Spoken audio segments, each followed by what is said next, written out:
Imagine a vibrant discussion between people that includes both openness and critical thought in the pursuit of truth.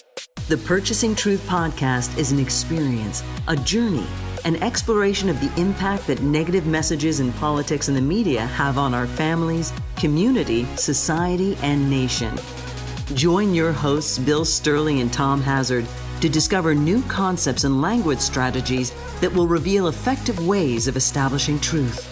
This podcast series will tackle current events, leadership challenges, healthcare confusion, integrity in business, and many other areas that affect us all. Gain clarity and understanding of the various truth perspectives. Welcome to Purchasing Truth.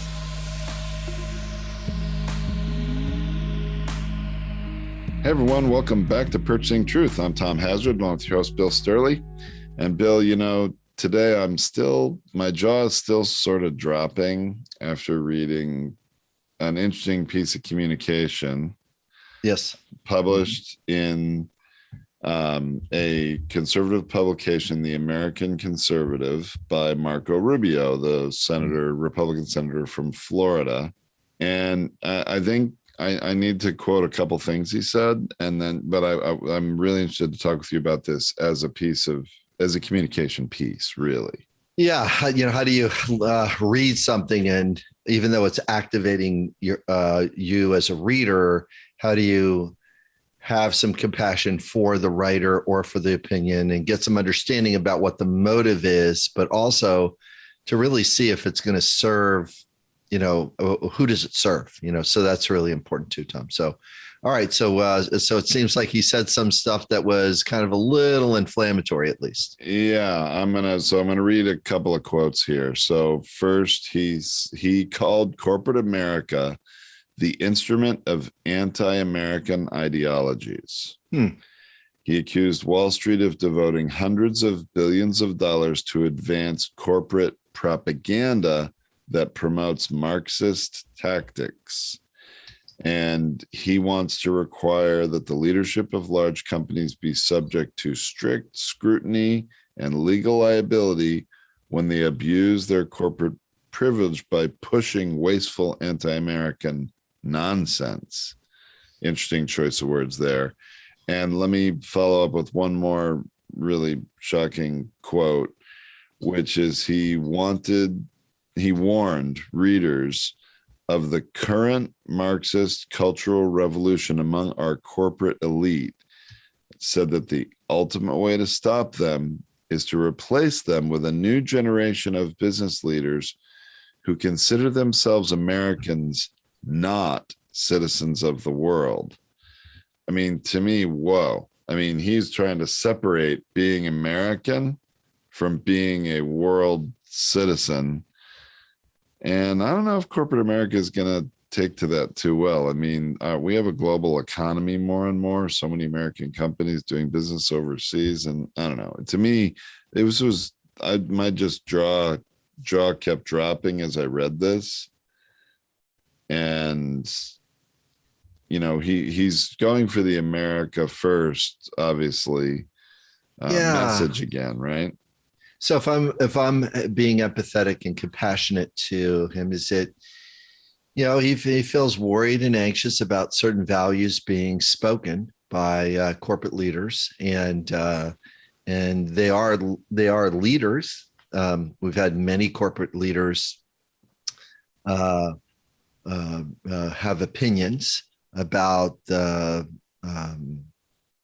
their views about the way their values run, and in the past, America was a big tent like that. It would allow conservative leaders to speak in a conservative way, and liberal leaders lead in a liberal way, and their companies would have customers that would participate in purchasing products from conservative companies as well as liberal companies. And some leaders are more vocal about that. Some leaders are not as vocal about that. They'll pick their messaging and their PR is right down the middle. They say, yeah, that's about this. And yes, we believe this and stuff like that in there. But in this case, for a politician to write a piece that says, here's what loyalty looks like. Loyalty looks like having a factory in America. Oh, it does? Well, does loyalty also look like being legally required to make as much money for this shareholder as possible? Oh, yeah, it does. Yeah, that means I need to put my factory in another place because I can't make as much money as possible for my shareholder unless I put my factory in another place. So tell me how you want it both ways, because the shareholder is the one that I'm working for here, not working for the, I'm paying you as the politicians to keep my regulations low and my taxes low. That's what I'm paying you for. But I'm also making sure I'm working the numbers for my shareholders. So it's really hard for truth to be spoken by through an article. It's more of an inflammatory piece. It's something that I'm going to get the limbic brain of my believer, my voter, to get mad about. I'm voting for Marco Rubio because he is pro-American first, and that slogan is something my former president ran and won on. He won on that. And so I'm going to see if I can take a run out of that. And if I judge and criticize a business leader about that, then I'm going to create the loyalty or in the investment, inside that. So does that make some sense that he's trying to amplify loyalty towards America, but really only giving a slice of the truth? That does make sense to me, Bill. Yeah, I appreciate that. Thank you. Yeah. I mean, what was shocking to me is he just casts American business and American business leaders as all being, dressed in the same suit, or all being, as one. He classifies them as one, and that's like, whoa, that's quite a leap in my mind. I mean, I know there's a Republican political sort of reaction to, corporate America saying, hey, they're not going to donate to Republican candidates who participated in any way in the January 6th, that's right, insurrection. And so this probably is somewhat of a reaction to that. That's a part of it too, is that the hardest part about this is accountability, and where does integrity land? And there's two places where integrity's got to land. It's going to land either on, we're going to have integrity with the law and we're going to prosecute people who break the law, or we are going to prosecute people in the world of public opinion, and we're going to send them packing. And then that person cannot work anymore, and they're just stuck wherever they are in their career, or until they retire, or, they're living their life in isolation. Nixon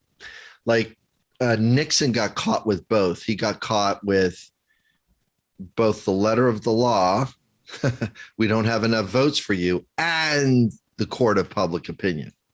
So he got both. So he had to, after he left, I don't think I heard one thing out of Nixon forever after that. Not one thing. Right? Yeah. So that's what happened, is that the public opinion and the court of law both came down on the person that did something wrong. Now, what happens if you only have one or the other do it? So you can impeach the president twice, but in the court of public opinion, he shouldn't have been impeached because the Russian thing was a hoax and there wasn't an insurrection. He didn't incite violence. It was up for the people. The people came there. We got to stay on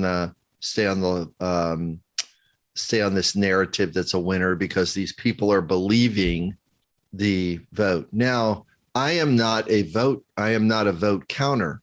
I am a trust extender. I'm extending trust to the poll workers.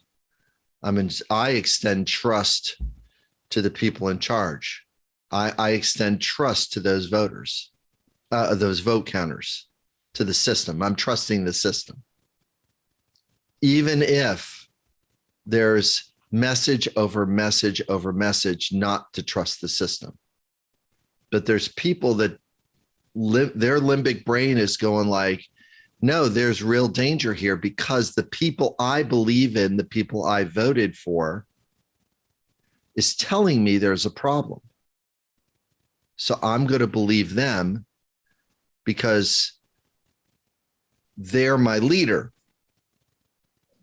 And if they're ambiguous or darn right saying, yeah, I believe that there's voter fraud. And see, the politician isn't wrong. There is minor voting fraud. They will find a vote or two. There's people that will try to vote twice. Sure, or vote with their vote for their deceased parent, or spouse or whatever. Something. Yeah. No, I mean that it happens. It just happens on such a small scale. It's not something that can tip an election. At this point, it's not in that space. Right. Until people don't trust it anymore.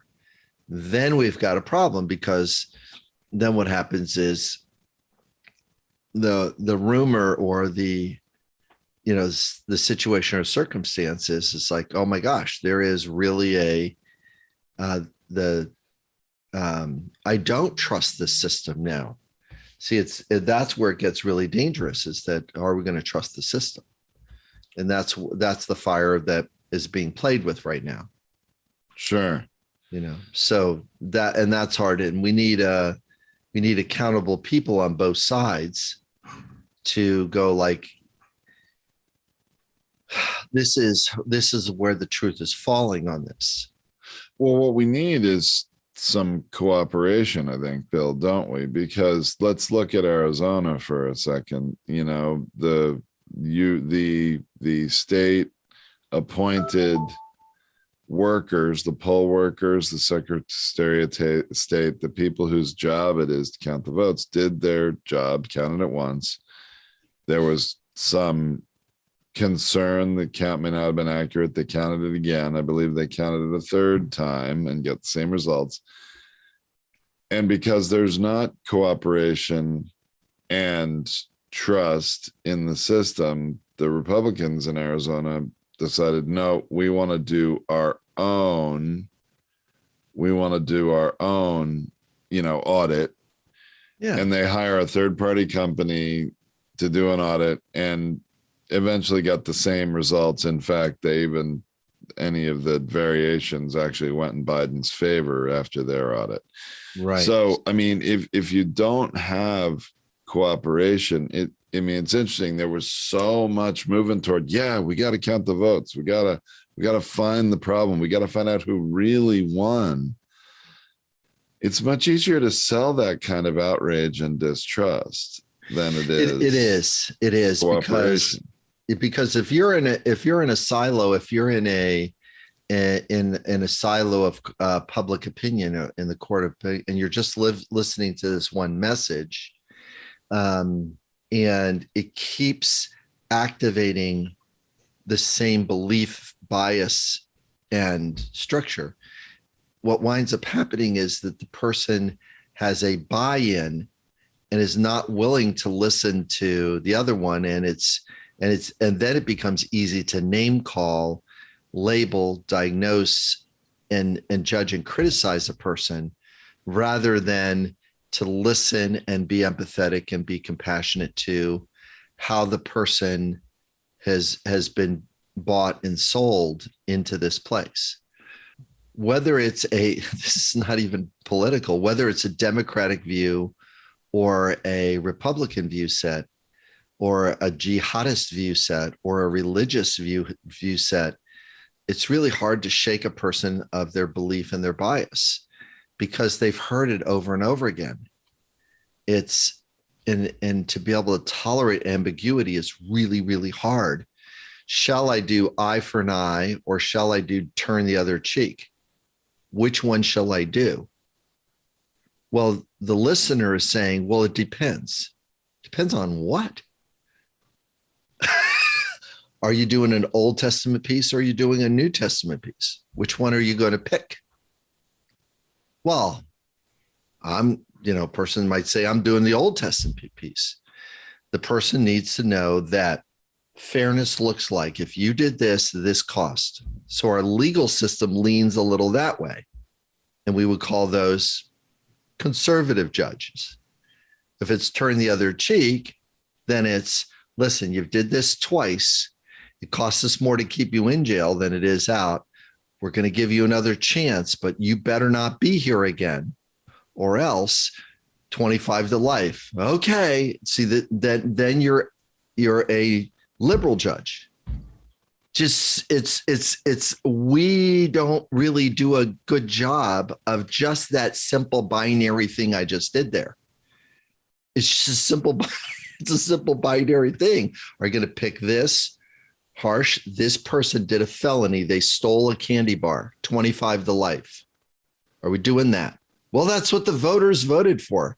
The voters are voting on their bias. They're not voting on the practicality or, for God's sake, it's a candy bar, public service, please, and other items. Rather than paying for this person and putting this person in jail, that's going to cost us upward of $30,000, $40,000, and $50,000 a year to house the person over a candy bar. Bill, doesn't it end up a lot of time though? I mean, you made an example there of potentially a conservative judge or a not conservative judge, maybe a more liberal judge, and those different decisions. But don't we often see that it doesn't even fall on those lines, that it falls along whether the person accused is on your team or not, is your guy or your guy, your woman, Yeah. So if you give Hillary Clinton a pass on this, if you give of the mistakes that she made, or if you give Colin Powell a pass on the mistakes that he made, or you give Bill Clinton a pass on this, you give George W. Bush a pass on this, it's really, really unsettling. It just depends on whose team it is that you're giving a pass on it because, well, I kind of like the person because they looked like us. They believe the way I did. I voted for them. I'm going to give them a pass because they're saying the same thing that the other guy did. So Marco Rubio is staying down that thread that Trump has established as a quote unquote winner for his state. He's got to do re-election. He's going to be in a tough one. The Democrat is not going to win in Collier County, Naples, Florida, because that's one of the richest counties in the United States. And other counties are not like that. And their interests, they're voting their interests. Of course they would. They would vote their interests. Their votes are interests. They don't want a person in there that's a big tax person. Because I moved to this state because it was a low tax state to retire and sit on the beach. Right. To live in the warm weather. That's what I did. I want to retire here and keep all my money while I do that. It's not a judgment. Money's not the bad thing. Yes, it's the money to meet the need for stability for the middle class might be something that people of affluence may want to think about because that helps them to have a stable thing, because who wants to read about all this noise and worry about XYZ and get scared by things that we don't need to be scared about? There's a lot of great things that are happening in the world right now. there's a lot of good areas of peace right now. And so, hey, a good example of getting a pass, I think, could be what we see presidents do a lot of the time by pardoning people. Right. Now you have your rule of law piece, which is very conservative, law and order, and I mean, or could be considered. It's not universally, but in your example, and then you have somebody like a, Colonel Flynn, who was pardoned. He lied to the FBI. He was admitted it, and the president pardons him.